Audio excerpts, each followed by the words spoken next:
అందరికీ నమస్కారం. రాశి ఫలాలు న్యూస్ ఛానల్ కి స్వాగతం. కుంభరాశి వారికి జరిగే శుభాలు అశుభాలేంటో తెలుసుకుందాం. ఈ రోజు మీరు టైం పాస్ చేయడానికి ఒక స్త్రీతో కలిసి ఒక మంచి రెస్టారెంట్కి వెళ్ళి భోజనం చేయడానికి ఇష్టపడతారు. మరియు సినిమాకు వెళ్ళి జాలీగా గడుపుతారు. మీరు ఈ రోజు ఎప్పటికీ గుర్తుండిపోయేలా గడపడానికి ట్రై చేస్తారు. మీ పెరుగుదలకు కోసం మీరు సూర్యోదయం సమయంలో 11 గోధుమ ధాన్యాలను తినండి మరియు సూర్య నమస్కారాలు చేయండి మరియు సూర్యునికి అర్ఘ్య ప్రదానం చేయడం వల్ల మేలు కలుగుతుంది. మీ దయా స్వభావం ఎన్నో సంతోషకర క్షణాలను తెస్తుంది. కుటుంబంలో మీకంటే చిన్నవారితో ఈరోజు మీరు మంచి సమయాన్ని గడపడానికి ఇష్టపడతారు. పాత ఒప్పందం సమస్యలను కలిగించగలదు. ప్రేమ విషయాల్లో బానిసలాగా ఉండకండి. ఈ కారణంగా వారు తమ రోజువారీ ఖర్చులను సులభంగా తీర్చుకోగలుగుతారు. ఆర్థికపరమైన విషయాల్లో బయట వ్యక్తుల సలహాలు తీసుకోకండి. ఈరోజు మీ ఆదాయాన్ని పెంచే విషయాలు జరుగుతాయి. ఈరోజు మీరు చూసినట్లయితే ఇసుక, ఇటుక, ఐరన్, కలప, సిమెంటు వ్యాపారస్తులకు శ్రమకు తగిన ఫలితం అయితే దక్కవచ్చును. ఈరోజు కొన్ని మిత్రుల కలయిక వల్ల కొత్త ఉత్సాహం కలుగుతుంది. మీ లక్ష్యానికి చేరుగలానే ఉన్నారు. అంతా విజయాన్ని సాధిస్తారు. మనస్తాపానికి కొరవుతారు. ఇక ఈ రోజు చిన్ననాటి మిత్రులను కలుసుకుంటారు. విద్యార్థులు కృషికి తగ్గ ఫలితం దక్కక నిరాశ చెందుతారు.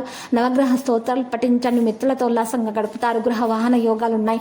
నడుస్తున్నప్పుడు మీకు ఏదైనా ముఖ్యమైన సమాచారం అందుతుంది. చాలా పని సంబంధిత అవకాశాలు సులభంగా పొందబడతాయి. పెట్టుబడి కూడా నిరీక్షణ ప్రకారం ప్రయోజనం పొందే అవకాశం ఉంది. ప్రకృతిలో పెరుగుతున్న ఆహాన్ని తొలగించడం మీకు చాలా ముఖ్యం. సానుకూలమైనటువంటి ఇంటి వ్యవస్థను క్రమశిక్షణతో మరియు ఉత్తమంగా చేయడానికి మీరు చేసిన ప్రయత్నాలు ప్రశంసనీయం. ప్రజల మద్దతు పొందిన తర్వాత కూడా మీ పరిస్థితి మీరు ఒంటరిగా ప్రయత్నించవలసి ఉంటుంది.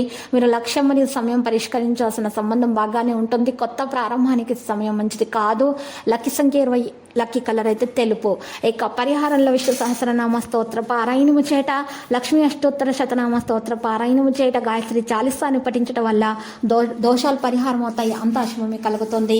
మీకున్నటువంటి ఆటంకాలు, అప్పుల బాధలు తీరిపోతాయి. విద్యార్థులకు చదువులో ఉన్నటువంటి ఆటంకాలు తొలగించబడతాయి. మరి విద్యార్థులు ముఖ్యంగా మహాగణపతి మూల మంత్రం ఉదయం 11 సార్లు, సాయంత్రం 11 సార్లు జపించాలి. ఇంట్లో ధూపం వేయాల్సి ఉంటుంది. ఇలా చేయటం వల్ల విద్యలో ఉన్నటువంటి ఆటంకాలు తొలగించబడి భవిష్యత్తులో మంచి ప్రయోజనాలను అయితే సాధిస్తారు. ప్రతిరోజు ఈ విధంగా రాశి ఫలాలు తెలుసుకోవడానికి వీడియోని తప్పకుండా లైక్ చేయండి. క్రింద కనిపిస్తున్న రెడ్ కలర్ సబ్స్క్రైబ్ బటన్ ని తప్పకుండా క్లిక్ చేయండి. లైక్ మరియు సబ్స్క్రైబ్ చేసిన వారికి ఈ రోజు ఏదో ఒక శుభవార్త వినాలని నేను దేవుణ్ణి ప్రార్థిస్తున్నాను. Thank you for watching this video.